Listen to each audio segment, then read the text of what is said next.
রমজানে 2টি রোজা রেখেছেন ক্রিস্টিয়ানো রোনালদো। খেলেছেন রোজা রেখেই। ক্রিস্টিয়ানো এই রোজা রেখেছেন শুধুমাত্র মুসলিম ফুটবলারদের পরিস্থিতি বোঝার জন্য। কিভাবে রোজা রেখেও মাঠে ফুটবল খেলে যান তারা। রোজা রেখে রোনালদো বুঝতে পেরেছেন এটি মোটেও সহজ কাজ নয়। আরো শুনুন প্রতিবেদক।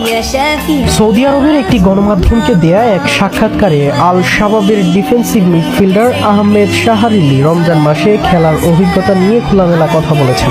তিনি জানান, সৌদি প্রো লিগে খেলা আরব ফুটবলারদের জন্য রোজা রাখা ততটা কঠিন নয়, কারণ তারা ছোটবেলা থেকেই রমজানের সিয়াম পালনে অভ্যস্ত। তবে একই পরিস্থিতি আরব বা বিদেশি খেলোয়াড়দের জন্য বেশ চ্যালেঞ্জিং হয়ে ওঠে। শাহরিলির ভাষ্য অনুযায়ী রমজানে প্রতিযোগিতামূলক ম্যাচ খেলা সহজ কাজ নয়। তারপরেও কেউ কেউ শারীরিক ও মানসিকভাবে মানিয়ে নিতে পারেন।